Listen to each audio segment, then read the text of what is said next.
Hey everybody, Matt with Homeowner Val. Today I'm going to be installing this duplex receptacle to replace this existing one. This one I think is original to the home, so it's probably like 22 years old. So we're just going to go ahead and swap it out with a brand new one. And yeah, let's go ahead and get started. You guys, the tools we're going to use for this job are, we got our Klein lineman's pliers just in case. We got our receptacle. It's a duplex receptacle. Decor would match the switches. It's rectangular and yeah, but we're not that fancy, so we're gonna go with duplex receptacles here. We got our strippers, our tick tester, our 11-in-1 ratcheting screwdriver, and our plug tester that we talked about yesterday. And this is my impact driver that I'm gonna be using, okay? All right, first thing we're gonna do is plug our plug tester in. It is wired correctly. This diagram right here tells you how everything's supposed to be, so if it's, one light in the center, then it's an open ground, which means that the receptacle is not grounded. It's very descriptive and these are very handy. I love these things. This one's wired correctly. I did notice that up here is kind of loose. See how that's going on and off right there? That means the receptacle's going bad. So I'm glad we decided to change this out because it actually needs to be changed out. So now what we're gonna do is go find the breaker. I'm gonna turn the breaker off that I think is for this, and then we'll see if it has power. All right, so I believe that this is gonna be foyer living room because that is the foyer. So we're gonna go ahead and pop that breaker off and go take a look.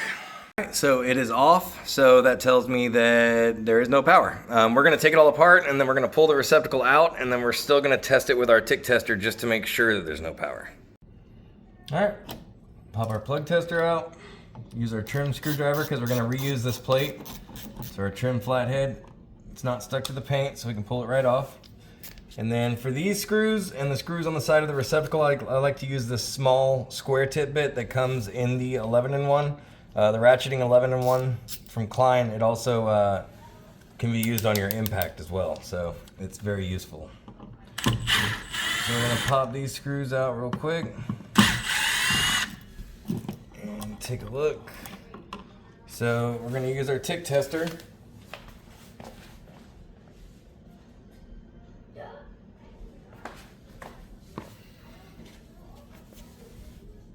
We're gonna make sure that there's no power. Even after we turn the breaker off, we still wanna make sure. Always rather be safe than sorry, because it's not fun getting shocked. So we're gonna take that tiny square tip that I told you about. It goes right in the center of these screws. It's perfect for them.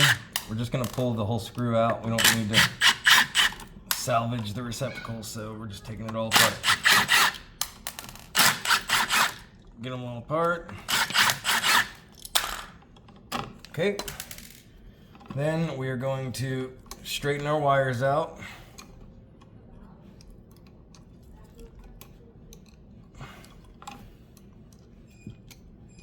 These needle nose strippers are amazing, by the way. I don't know if I've mentioned that, but they are my all-time favorite strippers that I've used. I've used all of the ones that they offer, but these are the best for sure.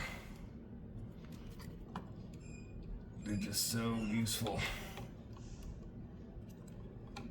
Okay, our wires are all straightened out. We're gonna clip them down. It's just way too much. Does not need to be that long. The more exposed copper you have in your boxes, the more chances you have of wires touching other wires that shouldn't be touching, and it's just no good. So take our needle nose and we're gonna bend little hooks in these. Okay.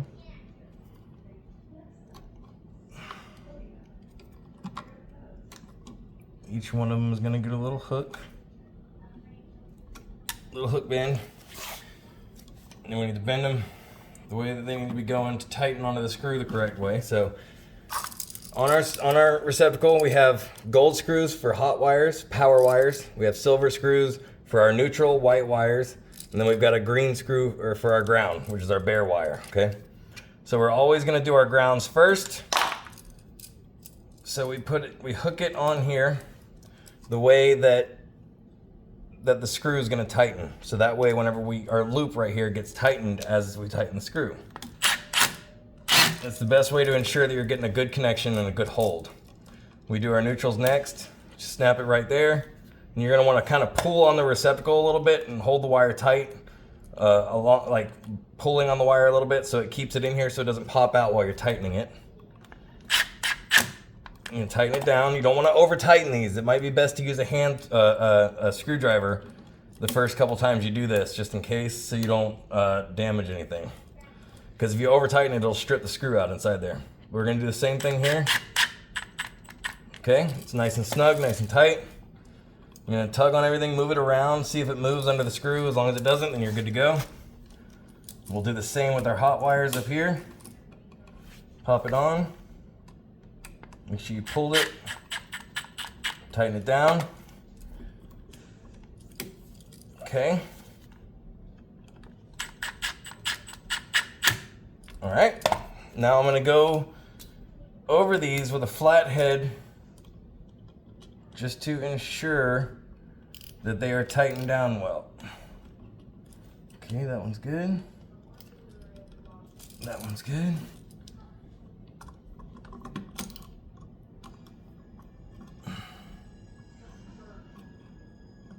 Good. And good.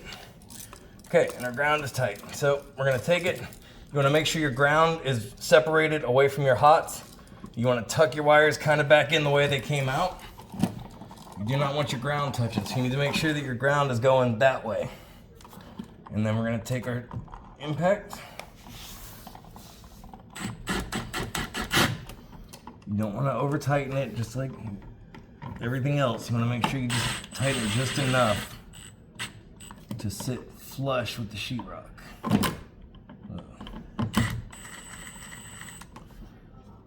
have been a little too tight, but all right.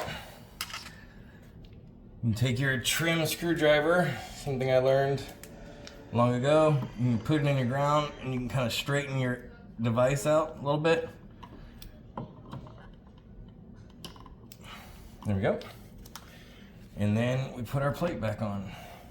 And remember, our screw needs to be straight up and down. That's a very big deal to me. So now what we're gonna do is we're gonna put our plug tester in, and then we're gonna go turn the breaker on. But first I wanna talk about all the new plugs nowadays are tamper resistant. That's the TR that's written on them. That's what it stands for, is tamper resistant. So it basically means that I can't just shove a paper clip inside the hot side. Something has to be put in evenly on both the hot and the neutral in order for it to go into the receptacle. It's a safety mechanism that was built in. So, you know, they're kind of hard to plug into the first few times. So you just kind of got to get them used to things going in them. So anyways, we're going to go cut the breaker on and make sure that this lights up like it's supposed to. See if we can turn this on and not trip. Okay, that's a good sign. All right. All right, and it's all lit up, it's wired correctly, and it's good to go. I'll make sure and clean all this up. There's a lot of talk about electricians not cleaning up after themselves, so I make it a point for me and my guys to make sure we clean up very well after ourselves. So, all right, good to go. I hope that was helpful. If you guys have any questions, concerns, comments, anything, please reach out to us on the hotline, 423 hotline. You can email us, text us. There's a feedback button on our website, homeownerpal.com. All the tools and materials, like I said, you can find them on our website. We don't mark them up, and we're not affiliated with any of the companies, but we do get a percentage of the sale if you buy it off of our website. Basically, you click the link, it goes to Amazon, and then if you purchase it, we get a percentage. It doesn't cost you anything more. So anyways, it's just something we worked out with Amazon. If you guys can think of any videos that you want me to do, anything that you want me to work on, let us know. You know, give us some feedback on Facebook, TikTok, whatever. Just let us know, and we'll take care of it. Thank you guys so much.